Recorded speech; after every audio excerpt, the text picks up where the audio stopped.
Saudara-saudara yang terkasih dalam nama Tuhan Yesus Kristus, selamat pagi, selamat berakhir pekan. Mari kita beribadah sejenak. Kita menyanyikan buku ND HKBP dari nomor 457 ayat 1.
Kasih karunia dan damai sejahtera dari Allah Bapa dan dari Kristus Yesus Tuhan menyertai saudara-saudara. Amin. Saudara-saudara, firman Tuhan renungan harian Sabtu 19 Februari 2022 dari kitab Injil Markus pasal 9 ayat 7 mengatakan, "Maka datanglah awan menaungi mereka, dan dari dalam awan itu terdengar suara, 'Inilah anak yang kukasihi, dengarkanlah dia.'"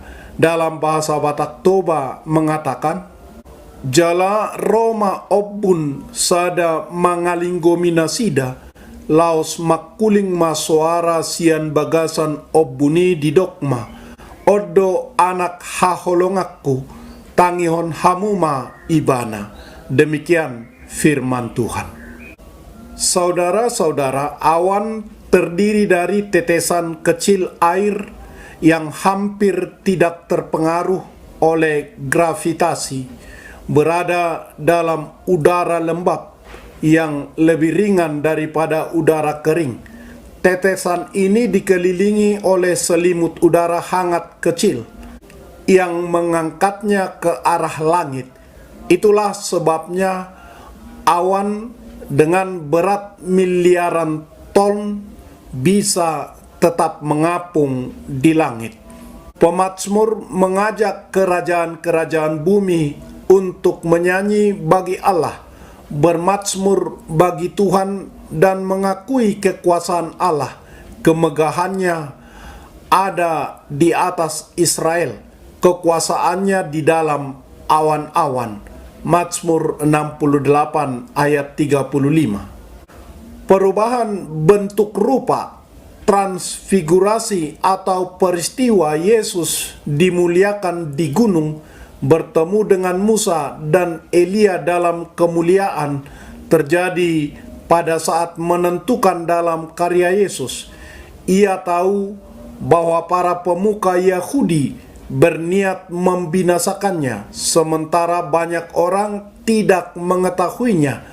Kejengkelan para pemimpin agama Yahudi sudah hampir mencapai puncaknya, dan Herodes sekarang menjadi gusar terhadap popularitas Kristus.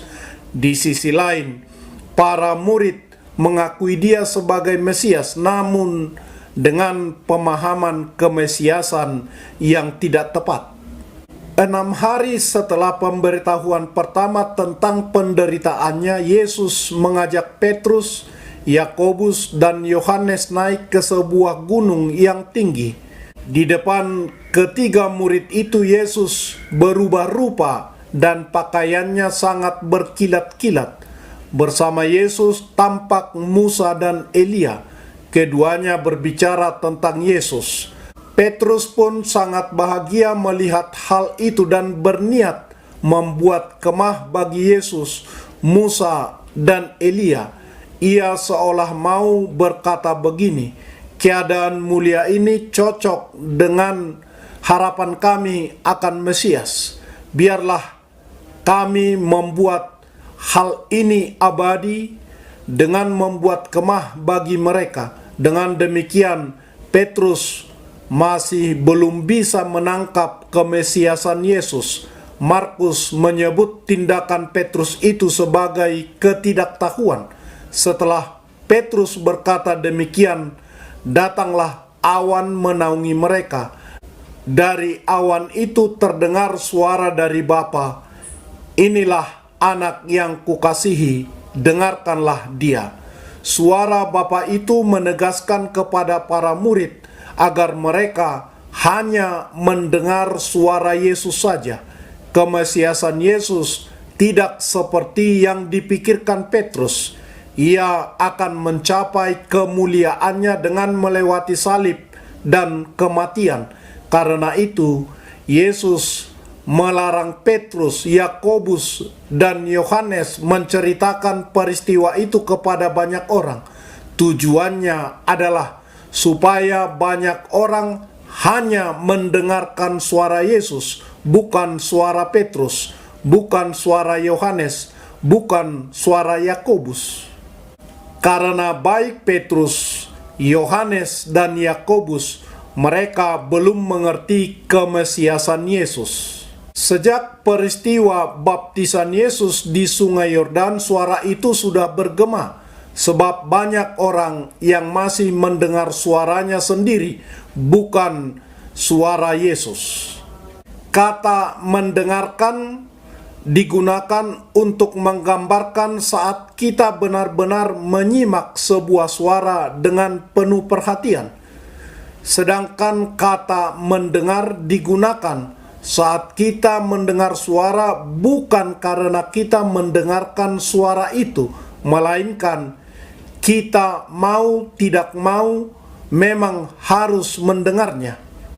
Persoalan memilih untuk memutuskan mendengarkan atau hanya sekedar mendengar selalu terjadi dalam kehidupan keseharian kita.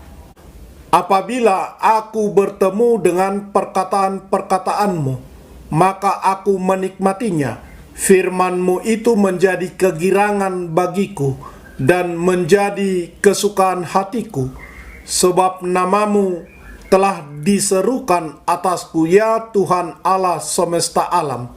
Yeremia pasal 15 ayat 16. Dalam renungan harian ini tertulis, "Inilah anakku yang kukasihi, dengarkanlah dia." Sudahkah Anda mendengarkan suara Tuhan dengan benar-benar menyimak dan dengan benar-benar sepenuh hati? Amin. Marilah kita berdoa. Ya Tuhan Allah yang Maha Pengasih, tolonglah kami untuk selalu mendengarkan firman-Mu dengan benar-benar sepenuh hati, menyimak dengan penuh perhatian. Karena Yesus Kristus Tuhan kami. Amin.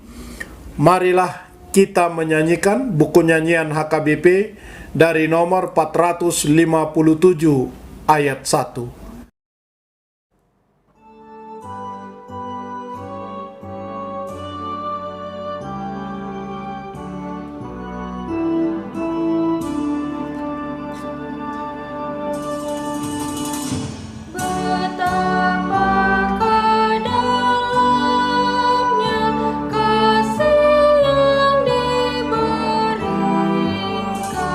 Oleh Tuhan Allah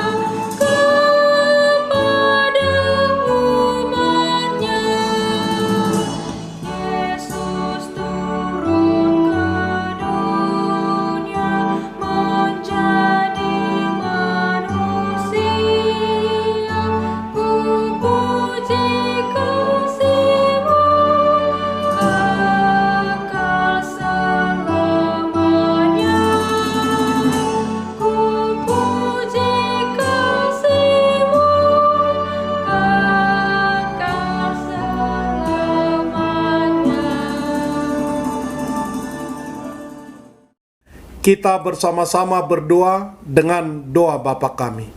Bapa kami yang di surga, dikuduskanlah namamu. Datanglah kerajaanmu.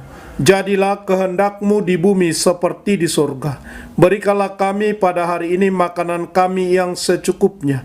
Dan ampunilah kami akan kesalahan kami, seperti kami juga telah mengampuni orang yang bersalah kepada kami. Dan janganlah membawa kami ke dalam pencobaan, tetapi lepaskanlah kami daripada yang jahat, karena Engkau punya kerajaan, dan kekuasaan, dan kemuliaan sampai selama-lamanya. Amin. Anugerah Tuhan Yesus Kristus, kasih setialah Bapa, dan persekutuan Roh Kudus menyertai saudara-saudara. Amin.